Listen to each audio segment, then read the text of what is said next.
بلوچستان میں پرتشدد واقعات تسلسل سے ہوتے رہے ہیں۔ ان واقعات کی کوریج کرنے والے کیمرامین عموماً سیکیورٹی فورسز اور امدادی تنظیموں کے کارکنوں سے بھی آگے نظر آتے ہیں، مگر ان کی یہ پیشہ ورانہ مصروفیات بعض کے لیے جان لیوا ثابت ہوئیں۔ نجی ٹی وی چینل سے وابستہ کیمرامین عبدالرزاق کو بچپن ہی سے کیمروں سے لگاؤ رہا۔ انہوں نے 2010 میں میڈیا کے شعبے میں ایسے وقت میں قدم رکھا جب یوم القدس کے حوالے سے کوئٹہ میں ایک ریلی پر خودکش حملے میں درجنوں افراد مارے گئے۔ اس سانے کے بعد سے ہی گھر والے عبدالرزاق پر زور دے رہے ہیں کہ وہ یہ شعبہ چھوڑ دیں۔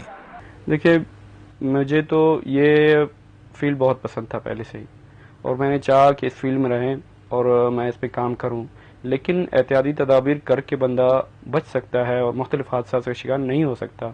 اگر بدحیاتی کی جائے تو حادثے کا شکار ہو سکتا ہے، لیکن جس طرح میرا اس پیشن سے وابستگی ہے، میں سمجھتا ہوں مجھے اس میں رہنا چاہیے، لیکن احتیاط کے ساتھ۔ بلوچستان کو صحافیوں کے لیے ملک میں خطرناک صوبہ تصور کیا جاتا ہے۔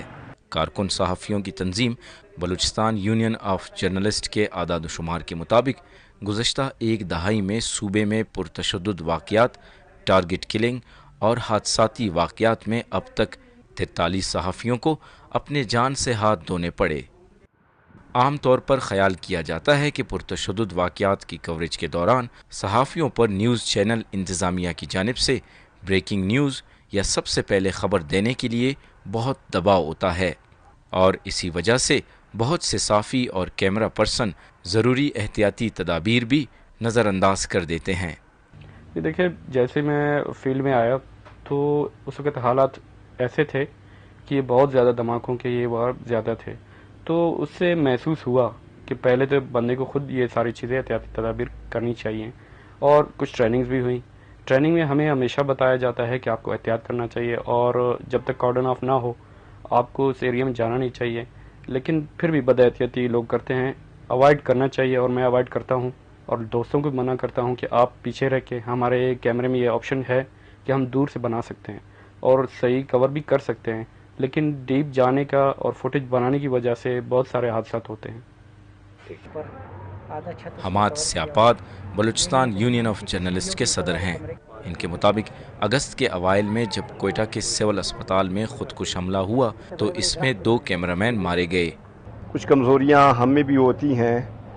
پھر آپ کو یاد ہوگا کہ جب علمدار روڈ کا واقعہ ہوا اور اس کے بعد پھر ہم نے جوائنٹ میڈیا ایکشن کمیٹی کے تھرو، اس میں پریس کلب، بی یو جے اور ایڈیٹرز کونسل، یہ ساری باڈیاں اس میں شریک ہیں، ایک ایس او پی بنایا کہ آئندہ اس طرح کا کوئی واقعہ ہو، جب تک وہاں سے کلیئرنس نہیں ملے گی ہم اس ریڈ زون میں نہیں جائیں گے۔